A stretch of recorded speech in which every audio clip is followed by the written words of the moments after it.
Yeah, I think maybe a quick question would be, who are the example of companies whom you'd guide on design thinking and innovation? Who are the right target customers for you? Sorry. Sure. So I recently finished one before we started the session at 3:30. I finished one session with Flipkart, and there we are talking about Flipkart Myntra merger. So as you know, Flipkart recently acquired Myntra, and the two supply chains are very, very distinct. The product lines are very distinct, and uh, and Walmart acquired Flipkart.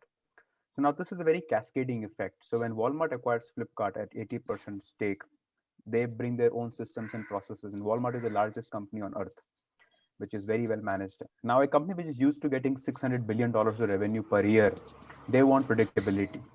And the startup industry in India and e-commerce in particular hasn't been known for their predictability. They have not been known for running 4 years, 5 years kind of a horizon time frame. Now, where we bring design thinking onto the picture is not so much in terms of customer centricity, but in terms of assimilation of supply chains. Similarly, so one of the big myths that we have around design thinking is that design thinking is only about customers. And I want to really challenge the myth that design thinking is not about the customer, it is about the human being. The human being can be the delivery person, the human being can be the seller, the buyer, the employee, etc. Second example, last week I was doing a program with Bosch. Now, Bosch is an automobile company. So one of the big myths that people have about design thinking is that design thinking is only for B2C companies and not B2B companies. Because the examples that we often have is Apple, Google, IKEA, IDEO, Nike, etc. But in Bosch, Bosch is the largest auto ancillary company in the world. And one of the things that they did is how do we make our entire supply chain carbon neutral? Now, making your company carbon neutral is easy, but making your entire supply chain carbon neutral is extremely difficult because finally there is a truck which is carrying your part and the truck emits diesel. Now, how do you offset the diesel that the truck emits? So we use design thinking about those kind of complex problems also. So in a nutshell, if I may offer to all of you, three things about design thinking if you want to really embrace design thinking. And incidentally, Shesh, a part of my book I wrote when I was sitting at Beehive, Koromangla. So Beehive has a very important role to play in my book writing because my first co-working space which I joined was actually Beehive. And I loved that place. The one in Koromangla, which now you have moved out of, was a big villa converted Yeah, into yeah. a co-working space. And I loved that place, frankly. So thank you for your support.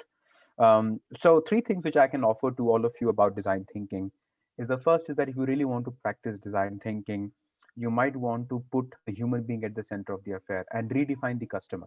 So for Ananta, a customer would be a founder or the founding team. So the broad definition of customer, which I always advocate, is that customer is not the one who pays money to you, but the customer is one whose problem you wish to solve. That's the customer. Anybody whose problem you wish to solve is your customer. That's the first important understanding of design thinking. The second thing that design thinking really coaches and advocates extensively is the whole aspect of rapid iteration. And that's what, again, the lean philosophy and agile also focuses on. But rapid iteration really takes a lot of courage. Uh, challenging what you have done and moving on to a newer edition is not trivial because people are quite comfortable, at least in this part of the world, India, people are quite comfortable with shipping things and get on to the next thing. Second aspect. And the third core aspect about design thinking is visual thinking, visualization. And that's where we advocate that if you really want to be a good problem solver or a design thinker, learn to think with your hands. Don't think with your head. Don't think with your mouth. Think with your hands.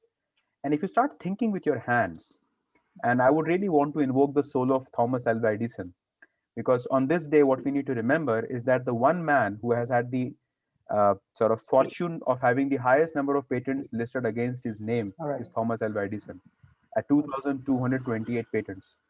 At 2,228 patents, Thomas Alva Edison was filing a patent every week on his living life. That's the kind of intensity he had. And one of the philosophies that Thomas Alva Edison had was thinking with his hands. So, right, quickly summarizing, the customer is the one whose problem you wish to solve. The second aspect is having rapid iteration. And the third aspect is really thinking with your hands. And that's how you can really advocate design thinking. And we've been doing a lot of programs with a lot of organizations to be able to really do so. I hope that answers your question, Shesh. Yeah, yeah. I think that was pretty cool, and I think it gives, I think, very good overview of what's happening. I think behind the scene, like Flipkart supply chain. I think like you rightly said, B2C, what is consumer facing is what most of us can understand where innovation is happening. I think that's why I think the examples exist, because it's easy for people to understand. But I think behind the scene, a lot of things are happening, and it's great to know that how much evolved Indian ecosystem has become, right, in the last say 10 years or so. And I think because of Flipkart and the kind of innovation in the back end, that's why I think so many other companies, ex Flipkart guys are able to start and do certain things. But I think these kind of innovations are super important, and I think it throws some light on it. And definitely, I think sometime a larger session, would love to learn more.